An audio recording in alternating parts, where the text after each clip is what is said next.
अपना पीसा नकवी साहब, आप तो मैं तो बड़े दिनों से इस केस के बारे में बड़ी वजाहत के साथ बता चुका हूँ। और आज अगर देखा जाए पूरे का पूरा केस जो है, चूंकि ख्वाजा हारिस साहब की तबीयत नासाज थी और बड़ा अच्छा उन्होंने केस प्लीड किया था।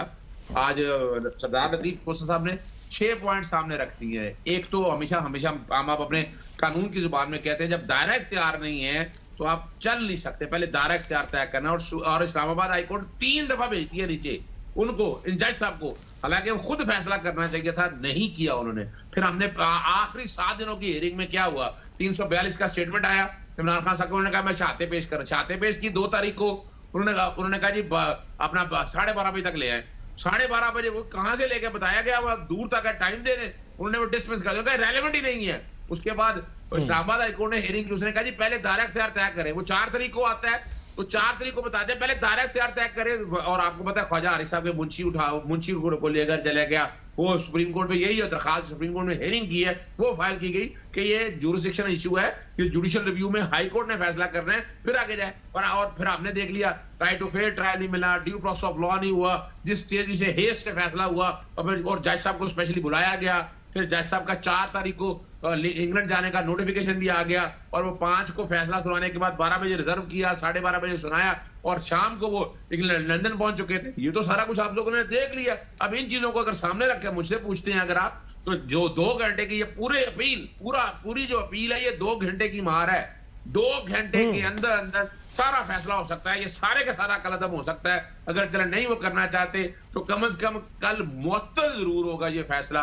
और फैसला, और दूसरा भी देखें, अब चीफ जस्टिस अपना आमिर फारूक साहब के बारे में बहुत से, जो कि मैं इसकी पुरानी हिस्ट्री जानता हूँ और आपके सामने मैंने पहले भी बताया था, आम नाजरीन के लिए बताता चलो कि ये केस में ज्यादती कैसे हुई है, बदरीती किया है। इलेक्शन कमीशन इलेक्शन कराना नहीं चाहती, ये तोशाखाना का केस, तौहीन अदालत का केस, प्रोविडेंट फंडिंग का, ये सारे काम जो है इतनी तेजी से कर रही है, आप हैरान रहेंगे।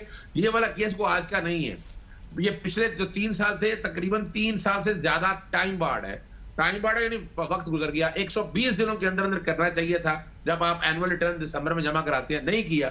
बदनीति से स्पीकर को इन्वॉल्व किया, इनके एमएनए आए, एमएनए दरखास्त दी, और स्पीकर का इख्तियार नहीं था, उसने रेफरेंस नीचे भेज दिया। फिर इलेक्शन कमीशन ने पहला फैसला क्या सुनाया, पहले में नाहल भी किया इमरान खान साहब को, और कहा इस्तगासा चलेगा। वो नाहल वाला मामला जो है ना, वो सारा हमने चैलेंज कर दिया इस्लामाबाद हाईकोर्ट, जैसे आमिर फारूक साहब के पास था, वो डिले कर रहे थे इस बात को। फिर हमने अब वोटर की तरफ से मैंने चैलेंज किया लाहौर हाईकोर्ट में फुल बेंच बना, इमरान खान साहब भी वहां आ गए। इमरान खान साहब ने अपनी एक नई पिटीशन वहां दायर कर दी, जिसमें पार्टी लीडर से भी हटाना था, और अल्टीमेटली वो मैंने वोटर की तरफ से वापस ले लिया, और 5 मेंबर बेंच वहां देख रहा है। अब इसमें वकील देखिए, अमजद परवेज कौन वकील है? लाहौर हाईकोर्ट में जो और इस्लामाबाद हाईकोर्ट में जो वकील सारे पेश हो रहे हैं, वो कौन है? वो नवाज शरीफ खानदान के वकील है, कोई डाउट ही नहीं है, या उनको रिप्रेजेंट करते रहे हैं। और वहां क्या कहते हैं, इस्लामाबाद हाईकोर्ट कह रहे हैं वापस ले लें, लेकिन जस्टिस आमिर फारूक साहब ने नहीं दिया। और फिर जिस तेजी से ये ट्रायल चला गया, लोग बातें करते हैं 43, और फिर 43 हियरिंग होती रहे, वो छोड़े इस बात को।